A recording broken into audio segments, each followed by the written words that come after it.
महाराष्ट्र राज्यामध्ये एमबीबीएस करायचंय तर मग आपलं 2026 मध्ये जे रिनीट झाली तर आपलं स्कोर किती यायला पाहिजे हे सविस्तरपणे आपण आजच्या व्हिडिओच्या माध्यमातून बघणार आहे. नमस्कार विद्यार्थी मित्रांनो, मी गौरव चांदा नेक्स्ट स्टेप अकॅडमी या युट्यूब चॅनलवरती तुमचं सर्वांचं सहर्षपणे स्वागत करतो. विद्यार्थी मित्रांनो, आज आपण बघणार आहे MBBS expected cut off government कॉलेजेससाठी काय असणार आहे सविस्तरपणे आपण आजच्या व्हिडिओच्या माध्यमातून बघणार आहे. तत्पूर्वी विद्यार्थी मित्रांनो, जर बघा आता तुम्हाला एमबीबीएस साठी जर 2026-27 या अकॅडमिक इयर मध्ये जर सीट हवी असेल तर तुम्हाला माहित असायला पाहिजे की एमबीबीएस साठी आपल्याला कोणकोणते रजिस्ट्रेशन करावे लागते व त्यासोबत जे सीट डिस्ट्रीब्युशन असतं ते कशा प्रकारे असतं हे सगळं सविस्तर माहिती मी तुम्हाला आता देणार आहे. आता विद्यार्थी मित्रांनो, जर एमबीबीएस साठी जर रजिस्ट्रेशन करायचं असेल तुम्हाला तर सर्वात पहिले एमसीसी ची काउन्सिलिंग सुरू होते. ओके, यामधून तुमच्या एमबीबीएसच्या 15% ज्या जागा आहेत गव्हर्नमेंट कॉलेजच्या त्या एमसीसी अर्थात मेडिकल काउन्सिलिंग कमिटी यामधून तुमचे 15% सीट भरले जातात. त्यासोबत जे उरलेले 85% ज्या सीट आहे त्या स्टेट कोटा सीईटी सेल मार्फत भरले जातात.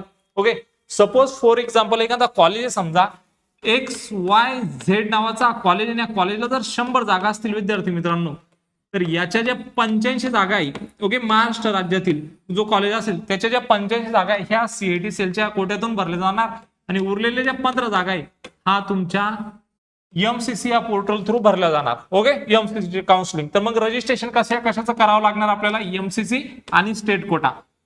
त्यानंतर विद्यार्थी मित्रांनो, आता बघा तुम्हाला जर जाणून घ्यायचं असेल का महाराष्ट्रामध्ये तुमचा नंबर कुठे लागू शकतो तर तुमचा स्कोर तुमची कॅटेगरी कमेंट बॉक्समध्ये कमेंट करा. आमचे जे एक्झिक्युटिव्ह आहे ते लगेच तुमच्या कमेंटला या ठिकाणी काय देतील, रिस्पॉन्स देतील. त्यासोबत आणखीन जर तुम्हाला स्पष्टपणे जाणून घ्यायचं असेल तर 9699907700 या व्हॉट्सअप नंबरवरती सुद्धा तुम्ही मेसेज करू शकता. दोन्ही करा विद्यार्थी मित्रांनो, कमेंटही करा आणि या व्हॉट्सअप नंबरला मेसेजही करा, जेणेकरून जास्तीत जास्त लवकर काय येईल तुम्हाला आमच्याकडून या ठिकाणी रिस्पॉन्स येईल. आता नेक्स्ट विद्यार्थी मित्रांनो, महत्वाचा प्रश्न का कट ऑफ काय असणार आहे बघा. 2023 चा जर विचार केला तर या ठिकाणी जो पेपर आलेला होता तो मॉडरेट आलेला होता. ओके, 2024 मध्ये जो पेपर होता तो इझी होता आणि 2025 मध्ये जो पेपर झाला तो खूप डिफिकल्ट होता.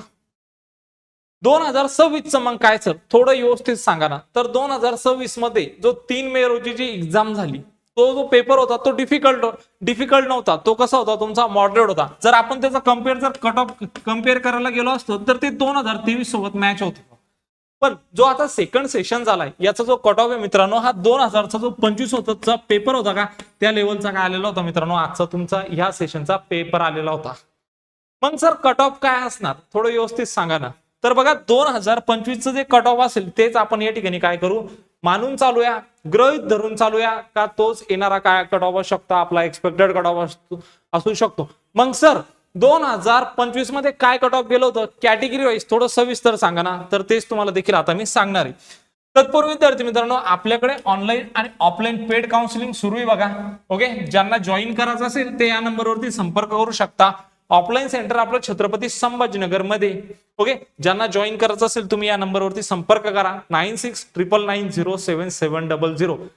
आपलं रिझल्टच्या अगोदर काय होतं, आपली काउन्सिलिंग या ठिकाणी फुल होते कारण आपण लिमिटेड सीट घेतो आणि त्यामध्ये आपण तुमचं choice filling, registration, form filling हे संपूर्ण प्रोसिजर आम्ही करून देतो.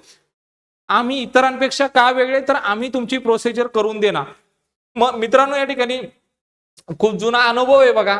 जे लास्ट इयरला म्हणजे 2-3 वर्ष अगोदर जे कॅन्डिडेट होते जे स्वतःहून त्यांचे फॉर्म भरायचे, चॉईस फिलिंग करायचे, त्यांच्याकडून कॅटेगरीमध्ये कुठेतरी काहीतरी मिस्टेक व्हायची त्यांच्या फॉर्म मध्ये आणि चुकीच्या कोट्यातून अलॉटमेंट व्हायची आणि कॉलेजला गेल्यानंतर काय व्हायचं, त्यांचं ऍडमिशन कॅन्सल व्हायचं. म्हणून ही जी प्रोसिजर आहे हे आम्ही करून देतो आमच्या कॅन्डिडेटची आणि आम्ही देखील 500 या ठिकाणी काय घेतो मित्रांनो सीट घेत असतो. जर तुम्हाला जॉईन करायचं असेल तर तुम्ही जॉईन करू शकता.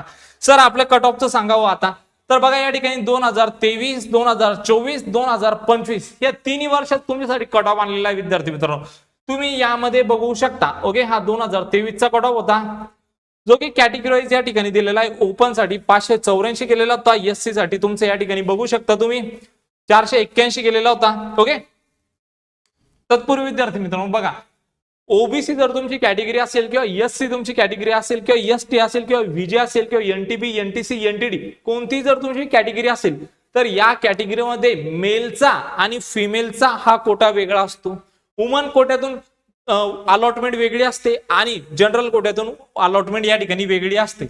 तर तुम्ही हे सगळे कट ऑफ या ठिकाणी बघू शकता, स्क्रीनशॉट घेऊ शकता वाटल्यास तर. ओपन, SC, ST, विजय, NTB, NTC, NTD, OBC, EWS, SCBC आणि special reservation D1, D2, D3 यांचं पण काय दिलंय यामध्ये रिझर्वेशन दिले. तर मग आपला जो येणारा कट ऑफ असणार आहे बघा या ठिकाणी तुम्ही बघू शकता.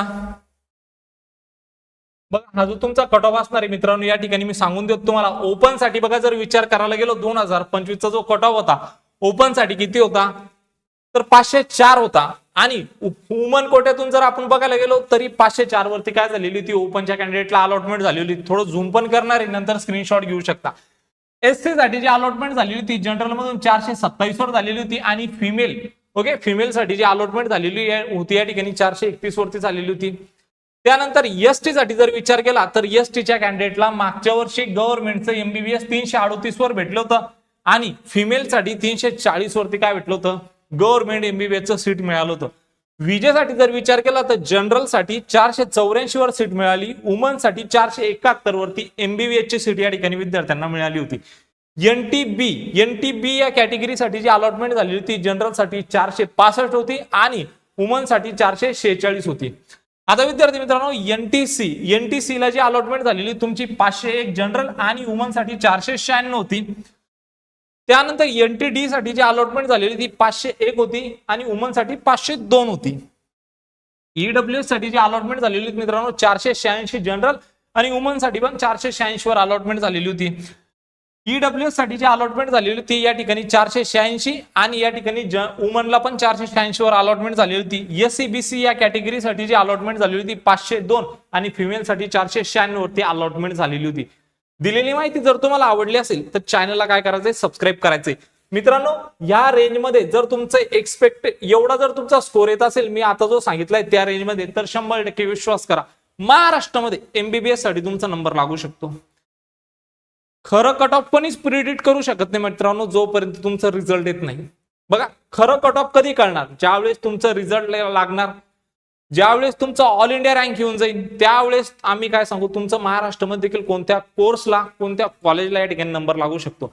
पण आपण हे कशाच्या बेसिसवरून प्रेडिक्ट केले तर जे मागच्या वर्षीचे काही ट्रेंड असतात बघा लास्ट इयरचे पेपर कसा जातोय म्हणजे 2024 ला पेपर कसा गेला तर मग 23, 22, 21 मध्ये कसे पेपर गेलेले होते त्या लेवलचा पेपर कोणासोबत मॅच होतोय मग त्यावेळेस कट ऑफ कसे होते त्या बेसिसवर आपण काय केलं हे प्रिडिक्ट केलंय. 2026 मध्ये जो पेपर झालेला आहे 2025 मध्ये झालेला होता तो सेम होता मित्रांनो. थोडं त्यामध्ये काय येऊ शकतं थोडंफार बदल येऊ शकतं नाही तर ह्याच रेंजमध्ये काय असणार तुमचं कट ऑफ असणार आहे. प्रायव्हेट MBBS थोडक्यात सेमी गव्हर्नमेंट MBBS साठी जर तुम्हाला कट ऑफ हवे असेल तर आताच काय करा कमेंट मध्ये सांगा सर सेमी गव्हर्नमेंट साठी पण व्हिडिओ बनवा.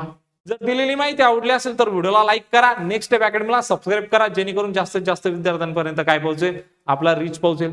चला तर भेटूया अशाच एक मोर इन्फॉर्मेटिव्ह व्हिडिओ मध्ये. तोपर्यंत धन्यवाद.